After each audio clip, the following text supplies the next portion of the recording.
padahal eta bahasa teh kurang teh sok dibaca di bulan Ramadan. Di bulan Ramadan geleger-geleger. Mau geleger Haji Mamin mah subuhun kudusun rabbuna wa rabbul malaikati war ruh. Tah eta bahasa eta di mana-mana jelema endeu tapak ka gunung ku guru diberena eta. Babacaanana subuhun kudusun rabbuna wa rabbul malaikati war ruh.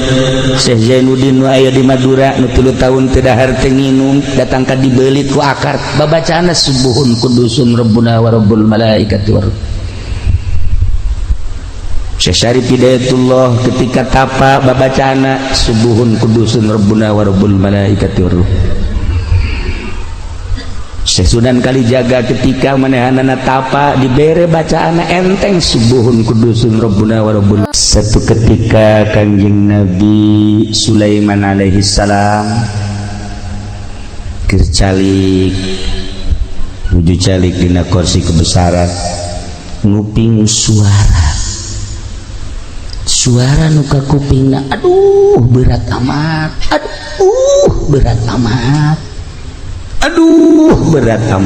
turun Kanjeng Nabi Sulaiman,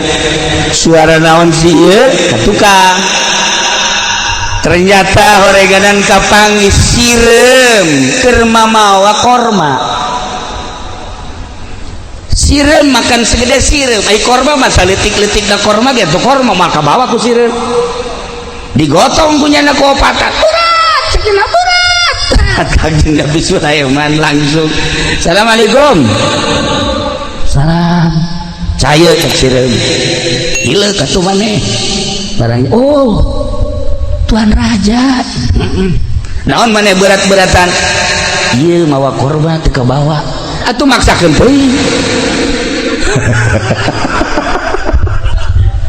bawa manuka bawa baik aku sirem cek Kanjeng Nabi Sulaiman ulah mamawa teu kabawa cilaka maneh hampura ku lagi nyaho cek sirem teh apal bisa cuman lantaran ieu mah korma pameret di Gusti Allah menghargai Gusti Allah. Oh masya Allah cek Kanjeng Nabi Sulaiman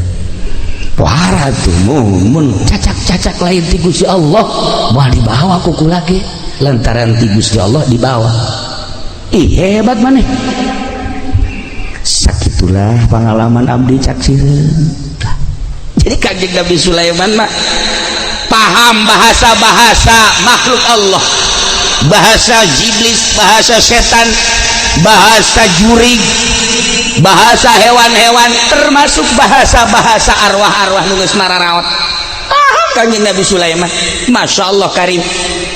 Lamun urang nyaritakeun tentang para arwah bacaan geura sejarah Kanjeng Nabi Sulaiman, bacaan sejarah Kanjeng Nabi Ayub alaihi salam, beladirna bacaan sejarah Kanjeng Nabi Isa alaihi salam, geus puguh Kanjeng Nabi urang Kanjeng Nabi Muhammad sallallahu alaihi wasallam. Cek Kanjeng Nabi Sulaiman dibawa ke mana kumane ke tempat ayo bawa ke opatan. Datanglah ke tempatnya cek Kanjeng Nabi Sulaiman ieu korma segede kieu di dahar bakalna beakna sabaraha poe bulan atau tahun can pernah nggak dahar korma segede kieu janu geus mah paling ge sangu paling ge bubuahan ge lah urut si kolot dahar ngeklek eta kukula mah dibawa teh paling sapoe 2 poe 3 poe sep hari ieu mah segede kieu mah wallahu alam beureun sabulan atau 2 bulan kumaha saepna wae mah tungguan di dieu bawakeun ku Kanjeng Nabi Sulaiman korma hiji gede beulah plek diasupkeun ka botol maneh opatan tah kuari mah ieu diasupkeun ka botol na ieu korma ieu daharan ku maneh sok udah saseepna engkel mun beak dan jadi ka kaula beak sabulan beak 2 bulan beak setahun geus maneh teu kudu usaha dibere deui nuhun cek sirem nuhun masukkeun ka botol langsung nyana cara ricik opatan di botol teu didahar ngan dihisep setik badi mana lapar henteu lapar mah teu didahar asal lapar setik diseuseup bisa bulan ditinggali ku Kangjeng Nabi Sulaiman kok terobah masih utuh keneh bae tinggali deh ku Kangjeng Nabi Sulaiman teh sebulan kemudian 2 bulan 3 jauhan terobah-robah geus 3 bulan. Nah ditanya ku Kangjeng Nabi Sulaiman sireuh hari ieu korma ti aing kok terobah sih hampura Tuan Raja kula teu wani ngadahar pan ai korma nu kamari mah ku kula didahar ai ieu moal didahar naon bedana hari korma nu itu mah meunang ngadoa ti Gusti Allah kula usaha dibere ku Gusti Allah pamere Gusti Allah nikmat luar biasa hari ieu mah ti anjeun lantaran anjeun sanajan raja tur nabi rasul deui tetep makhluk kayakinan kula mah lain ka makhluk jaka Gusti Allah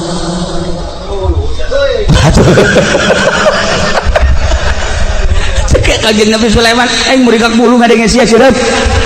asana moal aya di Cikarang modal Rasulullah atuh sia sireup ngelehkeun urang Cikarang goblok sia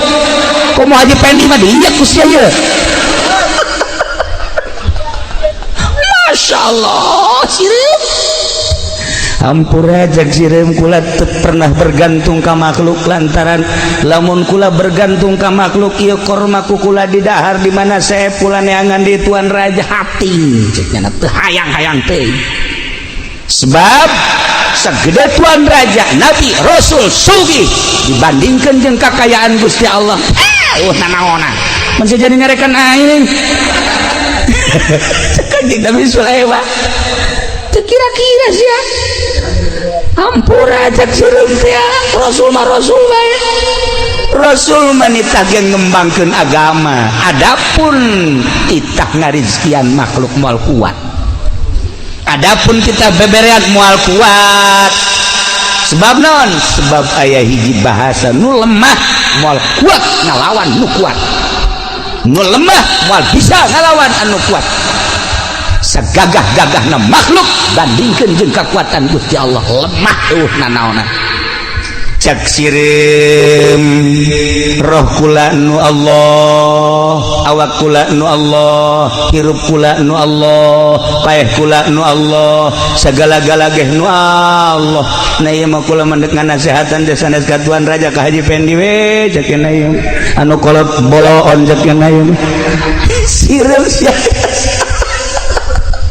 nasihat teh poho raja eta sirem lantaran kepan kula ge bakal paeh di mana paeh teh masyaallah karim sok inget we ka bahasa Tuan pantuan pernah nganasehatan Tuan Raja ketika salah saurang hamba Tuan anu hamba Tuan teh kapan meuli hiji imah minta transaksi di hareupeun Tuan pantuan pernah nyeun transaksina teh kapan 4 perkara mayit meuli imah ti mayit anu batasanana aya 4 di negara pinuh ku dosa yakni dunia na iyalah batasanana hiji belah kulon batasanana adalah maut belah wetan batasanana kuburan belah kidul batasanana hisab belah kaler batasanana surga atawa neraka kadengen teu ku Tuan Raja sireuh Malaysia mondok di mana aja jadi kieu sia sireup hampura kula sok ngadengikeun pengajian di kiai-kiai anu asli maka kula langsung ngasupkeun ilmu ka jero dada kula sehingga teu pernah menggantungkeun hirup kula ka makhluk lantaran makhluk mana anu bisa ngalanggengkeun hirup kula rezeki kula jeung sajabana maka kula menggantungkeun diri ka Gusti Allah Subhanahu wa taala dicokot deui korma ku Kangjeng Nabi Sulaiman ngan kadegan nya teu butuh mah kitu cokot euy dikeun ka aki-aki habak ka ditu nya mah di imah ge geus mikiran berkat bae nya mah tolol teh mah budak nya bere habak Haji Salim korma tah nya keuna diseuseupan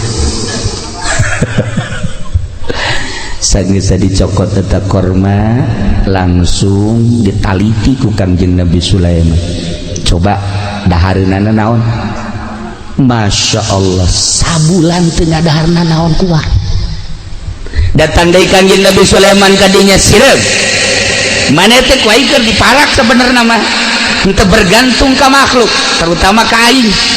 korma dicokot kuai sia di jero botol sabulan kuai hirup keneh Allah maha suci dengan bahasa subuhun kudusun rabbuna wa rabbul malaikati warruh kula jadi sebel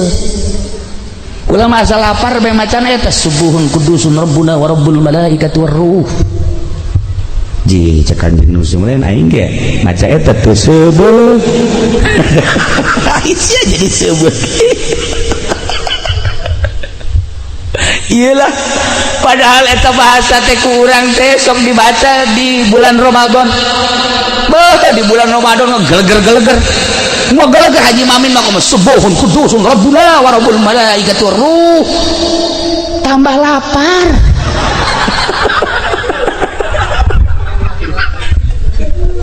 ya kari eta bahasa subuhun kudusun rabbuna wa rabbul malaikati warruh rabbuna wa rabbul malaikat dibaca ku urang pangaruh bahkan beureun tambah lapar tambah gering baca ku para solihin dampakna beda baca ku para aulia Allah dampakna beda komo dibaca ku para nabi-nabi Allah subuhun kudusun rabbuna wa rabbul malaikat lain bahasa letik-letik subuhun maha suci Allah kudusun maha bersih Allah rabbuna pangeran abdi sadaya wa rabbul malaikah jeung pangeran para malaikat waruh jeung pangeran ruh bahkan ruh dimanaan ku malaikat Jibril sakapeung waktu tak eta bahasa eta di mana-mana jelema endeu tapak ka gunung ku guru diberen eta babacaanna subuhun kudusun rabbuna wa rabbul malaikati Syekh Zainuddin nu aya di Madura nu 3 tahun teu dahar teu nginum datang ka dibeulit ku akar babacaanna subuhun kudusun rabbuna wa rabbul malaikati Syekh Syarif Hidayatullah ketika tapa babacana subuhun kudusun rabbuna wa rabbul malaikati waruh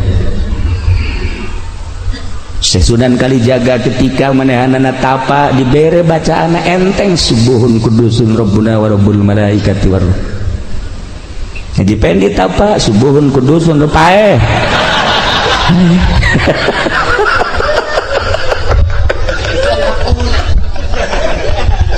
untuk katulungan matuk wari geges isdet untung katulungan babacaan eta-eta kene tapi kok jadi barareda orang tergantung makom-makomna roh orenganan beda kita ngerang ka dieu Haji Mamin rohna hampir lesu lamun teu pake nginum di rest area rohna teh geus kicep-kicep bae mun teu ngopi atuh Haji Pedi mah di rest area Masya Allah eta mah tahu nyaman teneangan anu hanet nu atage terus bae rohna lemah kita hudang ti peuting tahajud Masya Allah roh leles luar biasa berat tapi orang lamun nyaritakeun para aulia Allah geus puguh para mazahibul arba'ah geus puguh para khulafaur rasyidin kabelah dieuna para kutubul aulia ya Allah ya Rabb lamun urang ningali dina kitab Tambihul Mugtarin aya nu salat sapeuting 1000 rakaat aya 500 rakaat aya nu 100 rakaat aya nu 50 rakaat aya nu 10 rakaat Haji Pendi mah tahajud 2 rakaat ngan sarakaat heulai niatna mah rakaat ini Allahu Akbar ngan sarakaat geus leng-lengan ya aing di gunung apa di darat sih sebenarnya ya Allah ya Rabbi roh orang teu tertata roh orang teu tertata nah nu mantak cek Said seorang sahabat naros Abu Ubaidah anu alhamdulillah kaula pernah jeung Haji Salim ke Yordan ziarah ke Abu Ubaidah Masya Allah di Yordan jauh luar biasa datang ke ditu terasa panggih jeung sahabat begitu ngumpulkan duit jang kuncena birigidik mung isin cakina mun kula narima duit isin ka sahabat Abu Ubaidah mah antinya nama kana duit mah nya kudu narima kula ya Allah ya Rabbi bandingkeun coba jeung di Banten ayo coba atau di Karawang sekuro embungeun dibere duit hese mere duit teh di makom Abu Ubaidah hese mere duit kami geus ngumpulkeun duit ya Allah sahanu daekna ye bikin kaya embung sakitu geus lobana eta duit dibikeun di luar ge hampir arembungan isin sahabat mah teu maot ceknya kami ditinggalikeun ku sahabat kami mah hayang urusan sahabat teh hayang dipika cinta we ku sahabat hayang babarengan jaga di akhirat kami mah daratang ka dieu teh ningali nonton muzarah teh ieu teh sarua pada ngadoakeun embung dibere hese dibere duit ya Allah ya Rabb kunaon aya di urang encan jarah geus kepruk-kepruk kuncen aya ku aya sawe nya pernah jadi kuncen eta ayo keur carita perbandingan di ditu jeung di dieu ya Allah ya Rabb beri gak buluran nah cik Abu Ubaidah naon rek ditanyakeun kunaon urang ieu embung paeh iya coba bari teh bocah cek Abu Ubaidah bebari jawabna kunaon lantaran maneh ngabangun dunia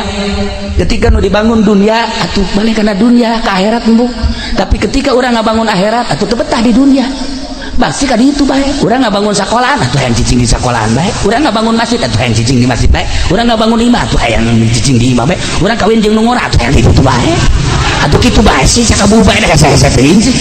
urang ngabangun kontrakan atuh hayang di dinya bae nah ketika urang ngabangun akhirat pasti roh urang hayang ka akhirat Masya Allah kaharti kurang bangun akhirat supaya roh orang teh terus we ke akhirat sok lagi bangun akhirat cara ngabangun akhirat fasilitas nu dibikeun ku Gusti Allah ka urang sugih jeung embung-embungan ge aya sugih mah bakal sugih bae sanajan urang merontah yang sugih susah mah susah bae ayo kajen kumaha ge jelema di modalan baheula dagang 100 juta ku bapakna menang 2 bulan utang 100 juta anu kumaha coba hayu bagian sugih mah teu bae aya deui jelema di modalan ku kula ieu bae nya aya urang seberang cerik di modalan ngan seukur 500.000 warigus boga jongkona loba sekian 12 tahun atau 15 tahun ka tukang Masya Allah luar biasa ayo saya bagian sugih mah sugih bae fasilitas nu aya nu dibikeun ka urang segala-galana kudu ditarima sugih nang Allah susah nang Allah sehat nang Allah susah nang Allah gering nang Allah dan lain-lain sebagainya nang Allah kudu tumarima naon pamere Allah fasilitas etalah nu kudu digunakeun pake nyebrang ti dunia ke akhirat sakitu sok gerage mata ketika Kangjeng Nabi Ibrahim alaihi salam diangkat jadi Khalilullah protes kabeh protes Kangjeng Nabi Ibrahim teh kapan tukang nyuguhan tamunya antara Suriah Mesir dijieun pos-pos pedagang-pedagang melewati pos jana kudu dahar bae antara Suriah Mekah nyieun pos-pos paranti nyuguhan moal bisa nyuguhan atau pangkat Haji Pendi mah jajangnya lagi hararese atuh pan sugih berarti Kangjeng Nabi Sulaiman umat tak bisa nyuguhan teh nah lamun hayang nyaho kasugihan Kangjeng Nabi Ibrahim gitu kasugihan Kangjeng Nabi Ibrahim heulanan anu tertera dina riwayat embena nu aya di gunung 15.000 embe eta nu aya di gunung 15.000 embe onta 15.000 onta sapi 15.000 sapi sugan urang mah Kangjeng Nabi Ibrahim teh susah sugih mata ya ada mas nyuguhan ndek pake nyuguhan naon aya susah ndek pake nyuguhan Assalamualaikum Haji Pendi waalaikumsalam nu kula can dasar aja ngai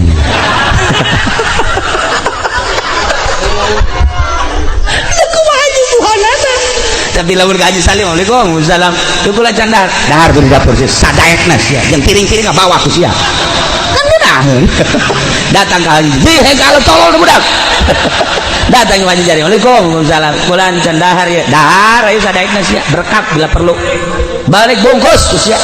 kan ngeunaheun coba Haji Pendi waalaikumsalam can dahar atuh seru nah ikir carita Kangjeng Nabi Ibrahim teh sugih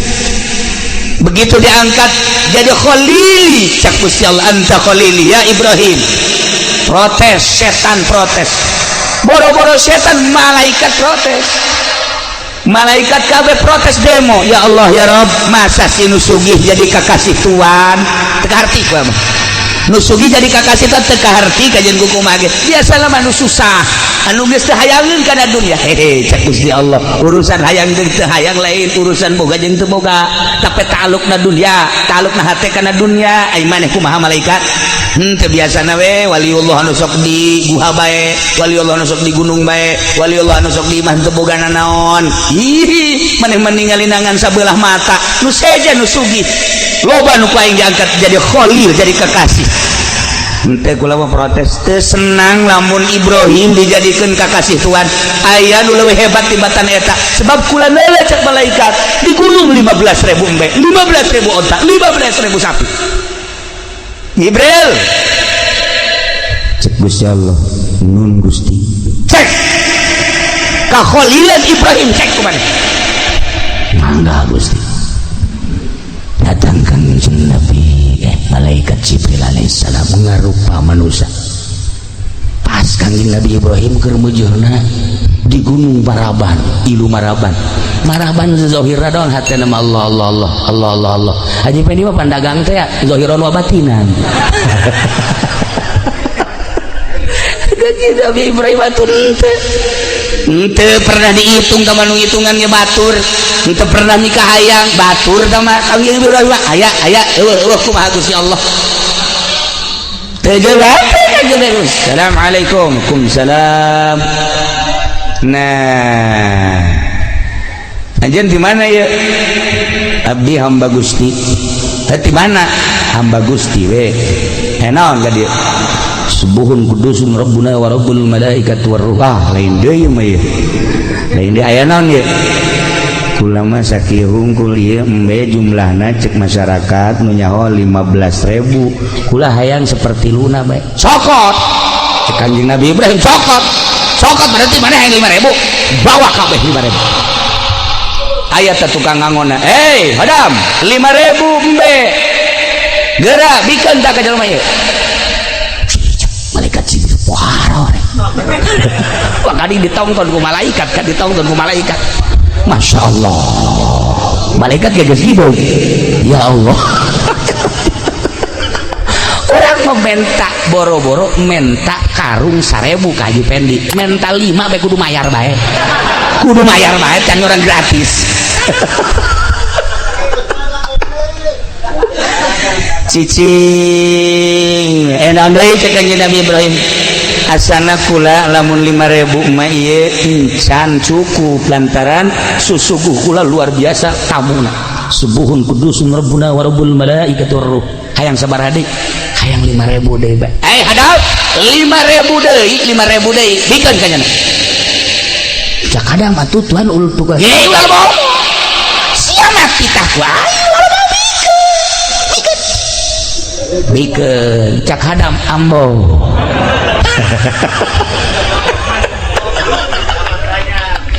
Masyaallah can balik keneh bae masih kurang aya naon deui cek Kanjeng Nabi Ibrahim asana kurang keneh ieu kula sabaraha deui mun 5.000 deui beakeun kabeh hadam beakeun kabeh na ieu 15.000 cak batur na ieu mah geus bikeun kanyana jeung maneh-manehna jang ngangon los ka ditu kabeh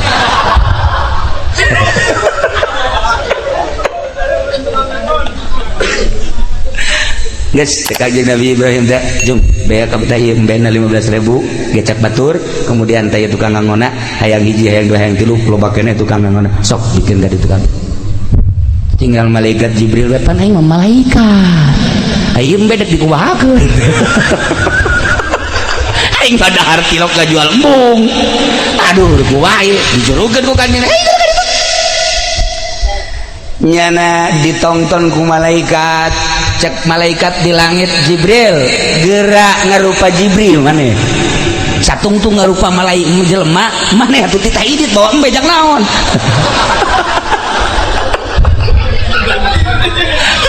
oke cek malaikat Jibril aing neuk mau embe ka mana aya geus dah karupa langsung set subuhun kudus eta bahasa subuhun mentak lain lalagaan eta wiridan teh mentak lamun dipake ku urang bahasa malaikat Jibril eta subuhun kudusun dibaca ku urang masyaallah karim loba anu geus kataekan naik mobil ya lamun kurang dibaca subuhun kudusun rabbuna wa rabbul malaikati war ruh dibaca terus bisa jadi cepet. Ieu mah kula mah kamari beta mudik ieu jeung Pak Haji Salim ya kula lalaunan maca padahal mah teu dihusu-husu henteu doh saya teh mah bohong sia mah sok aju tuturuti tolong ya nage hareranan barang datang ke Garut nasa sih ke Garut cuma 2 jam aneh. Nah itu teh dicoba padahal man teh dihusu-husu ngan inget bae ka abah almarhum jadiahan bae subuhun kudusun rabbuna wa rabbul malaikati subuhun kudus masyaallah set dipikir-pikir reureun bae di rest area kebal jasa di rest area jah Haji Maminah yang ngabasuh heula nya mah rohna lemah jasa sarua aja Haji Pendi pohara tah mah mun teu dibasuhan teu datang ka Garut tapi sakitu lilana saja melalui kok masih cepat baik. Nah ya bahasa malaikat Jibril subuhun kudusun rabbuna wa rabbul malaikati war ruh nyana langsung ngarupa malaikat kaget kanjeng Nabi mana anta anjeun sebenarnya saha Jibril Masya Allah maksudnya kula diutus ku Gusti Allah titah ngecek kakholilan anjeun lantaran ketika Allah ngangkat derajat ke anjeun sebagai khalilullah malaikat kabeh protes kusugihna anjeun termasuk makhluk-makhluk Allah di dunia kusugihna anjeun protes henteu setuju dengan derajat kekhalilan Allah ngutus kula untuk mengecek ternyata henteu diengkekeun mental 5.000 tah 5.000 tah 10.000 tah ternyata malaikat kabeh kuari geus ngohekeun bahwa anjeun teh berpangkat khalilullah. Cek Nabi Ibrahim teu perlu ku makhluk kula makhluk mah sanajan malaikat deuk percaya deuk teu nu penting mah kula jeung Allah tuh kitulah jelema luhur ya Allah ya Rabb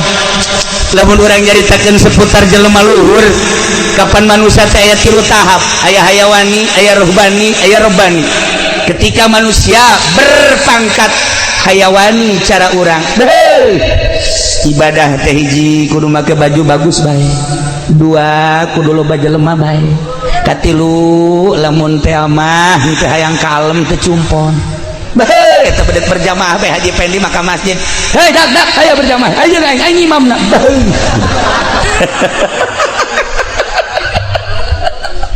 iyalah eta ibadah nu pangkat da hayawan ieu mah diragukeun asup surgana nu ka kieu mah. Nomor kedua berpangkat ruhbani ieu mah geus naek ka pangkat sholihin ruhbaniyah nya nama loba jelema sakitu sepi sakitu baju bagus sakitu baju goreng sakitu seubeuh sakitu lapar sakitu iyalah disebut da pangkat sholihin wah istimewa ieu mah ruhbani. Nomor katilu mah rabbani Robbani mah malaikat di neraka neangannya anak teu kapanggih malaikat zabaniyah neangan manehanana teu kapanggih terus we malaikat neangan saha maneh ieu pulan anu Robbani teu kapanggih jeung di nerakakeun hese usul malaikat zabaniyah ka malaikat ridwan aya henteu pulan kugu aing ge neangan ieu di surga teu kapanggih ku aing teh diasupkeun ka surga neangan ku aing di mahsyar teu kapanggih ahli neraka malaikat neangannya nak teu kapanggih ahli surga hasil surga malaikat ridwan neangannya nak teu kapanggih di mana kasih jelema usulnya lah ka Gusti Allah ya Allah ya Rabb ieu catatanana geus aya di dieu tah jelema na mah tapi ieu di neraka di surga eueuh di mana aya na cek Gusti Allah panjenengan mah pangkat teh Rabbani atuh kumaha aing bae sia urusan ada tuh main bae etan matak ayo di Jakarta toko Robbani cangcut malulu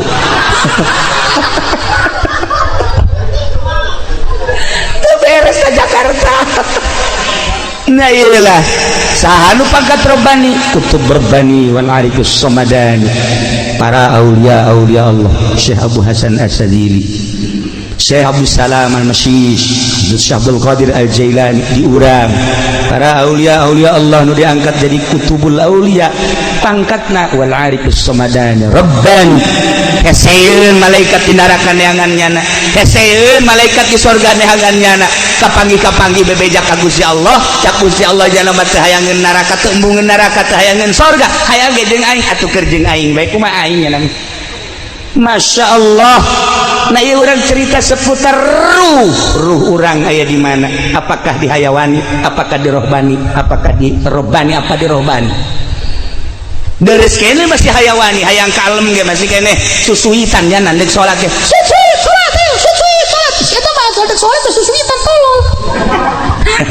Hayang kanyawan ku tatangga paklon. Nah dari sekene lah masih kene sholat kene bae sanajan kana rakang ke wayah nama dicabut ieu. Tetapi lamun enggeus kafir, musyrik, munafik, geus teu mangakui kanu mun diri urang ieu nu cilaka jasa. Para jamaah kaum muslimin wal muslimat rahimakumullah, lamun urang nyaritakeun seputar ruh atuh kan aya parantina jang urusan roh. Urusan awak mah gering dokter, urusan ruhani gering atuh kiai. Kiai mana cenah atuh kali itu kaki kiai Golkar coba sih ada tuh atuh udah kan bego kudu salah naon sih ieu roh kura gering ieu engge sarua cekna ieu nonton bola bae bareng atuh di dia tuh gitulah para jamaah aya bagian-bagianana moal melenceng kajen kukumaha ge ahlina aya bagian ruhan anu nyahoeun nyana roh ieu mah kieu insyaallah aya jasa anu nyahoeun nu mantak teu sembarangan mursyid mere wiridan teh ieu mah cukup sholawat ge sholawat ieu mun cara obat cukup ku bodrek cukup ku prokol cukup ku naon deui kitu ngaranna dan lain-lain obat warung lah geus rada kronis nah karak naik ke ka dokter gitulah ahli ruhani. Jadi kesimpulanna nama awak urang mah jasad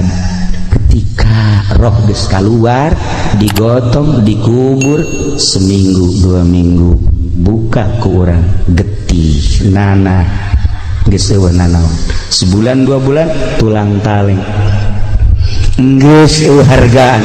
nu kuari di mama-mama di buya-buya esuk pageto mah dilatungan nu kuari di komandan-komandan isuk pageto hileudan nu kuari dipoles ku urang boh awewe memuak ti mimiti putih koneng hidung wah para jasa isuk pageto beat pokona mah kajen kumaha ge jadi kebanggaan ayeuna ludes di jero kubur ruh urang anu baheula Allah nyarios wa nafakhtu fihi mir ruh mantak aslina awak urang aslina jasad urang mah lain awak wa amma haqiqatuka fahiya mutawariyatun khalfal izdiwaj panjang mun urang nyaritakeun ruh jeung di diri urang aya ruh bakal nikmat urang menyaritakeun ruh bakal nyaho urang ka makom manusia anu boga makom boga hal pangkat-pangkat manusia kateropong ku ahlina urang mangan sakadar nyaritakeun tur paling ge urang mangan sakadar cinta ka ahli Allah subhanahu wa ta'ala wa adnan nasib at-tasdiq wa taslim panghandapna bagian kewalian tentang ruhani geus bae urang pasrah jeung percaya sebab naon urang nyaritakeun tentang zuhud nyaritakeun tentang riyadhah nyaritakeun tentang mujahadah ngan sakadar di bibir ngalaksanakeunana mah hesena luar biasa mun tadi dicaritakeun seputar sireum urusanana zuhud seputar Kangjeng Nabi Ibrahim urusanana zuhud urang menceritakeun Kangjeng Nabi urang kazuhudanana muringkak bulu ketika seluruh batu nu aya di Mekah seluruh batu nu aya di Madinah wakila seluruh batu nu aya di jalan-jalan cai Gusti Allah dek dijadikeun mutiara sok keur anjeun Muhammad Kangjeng Nabi Muhammad ngalengis teu hayang abdi mah mutiara hayang ge abdi mah caket sareng Gusti bae umat abdi ge ulah dibere nu kos kararitu cukup deket jeung Gusti dunia nu bakal ditinggalkeun eueuh hartina dibandingkeun jeung akhirat sakitu Gusti Allah teh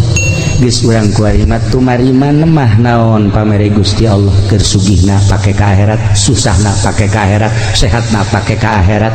geuringna pake ka akhirat, ilmu pake ka akhirat, derajat pake ka akhirat, pikiran pake ka akhirat, wawasan pake ka akhirat. Bangunlah akhirat abeh urang